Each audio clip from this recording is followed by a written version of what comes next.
How do I travel with my drone? Can I check my drone? Can I carry it on? How do I get my drone through an airport, through TSA? How do I get it into the airplane? Here's a couple things that you need to remember when traveling with your drone. The big thing to remember is to never check spare batteries under the plane. That means don't put your batteries in your check-on luggage, in your clothes or something like that. You want to carry your spare batteries on the plane with you. So that means if you have an Inspire 1, Inspire 2 that you're checking with a larger case, or maybe you're not carrying it on, because it's harder to get the Inspire 1 in the overhead, that you carry your batteries with you. So you can check your Inspire 1, your Inspire 2 under the plane, no problem. I've actually checked my Inspire 2 to Puerto Rico recently. I put it under the plane in the stock case. I flew to the Bahamas the other day with it, putting it in the stock case.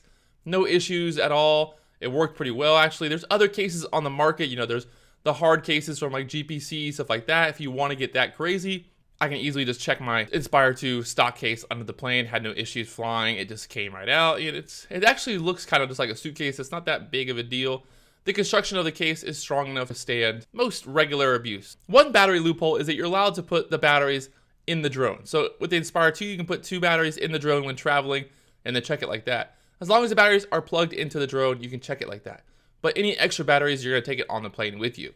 When you're traveling with your Mavic, your batteries, stuff like that, you can put your Mavic in your backpack. You can carry it on, no problem. If you have a small case for the Mavic, also you can take it on the plane. There's a maximum amount of batteries you're allowed to take for a certain size battery, but I'm pretty sure that the Mavic batteries, Phantom 3 batteries, Phantom 4 batteries are all going to be underneath that classification. So really, you can take on as many batteries as you like, carrying it onto the plane. When I travel with my Phantom 4 Pro, I usually just take the case that it comes in, the stock case, load it up with batteries, everything that I need in that case, carry it onto the plane just like that.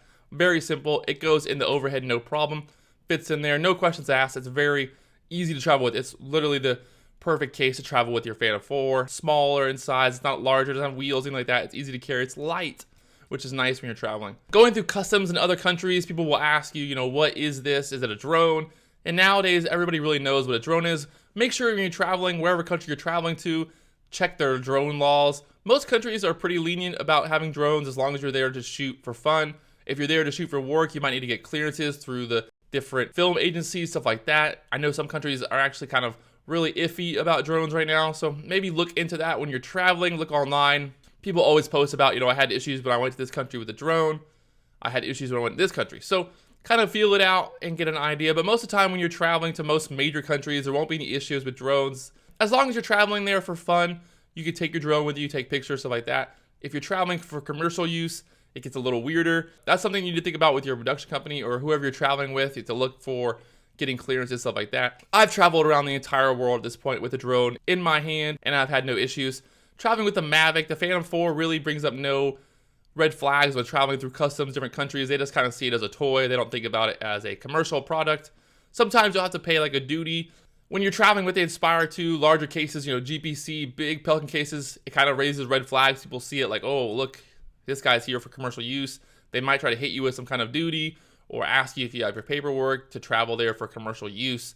Also, when you're traveling to other countries, be respectful. Don't go and fly your drone around some church or maybe some sacred area or somewhere where people are congregating. That fly your drone, it might be a huge nuisance. You can run into a lot of trouble with different law enforcement, stuff like that. The law enforcement there might not like your drone as much as you do, so they could easily confiscate your drone or arrest you or something crazy like that. So be safe when you're traveling with your drone. Don't just go and fly it like a madman. The one thing that I do love about traveling with the Mavic is it literally is just so small. It's just going to fit right in my backpack. The batteries are small, the charger's small, so it just fits right in the backpack. No issues there. So it's easy to travel with the Mavic. The Phantom 4, again, like I said, it's easy to carry that onto the plane, put it in the overhead, no issues. The size of the case of the Phantom 4 will fit into almost every single overhead just because it's smaller in size.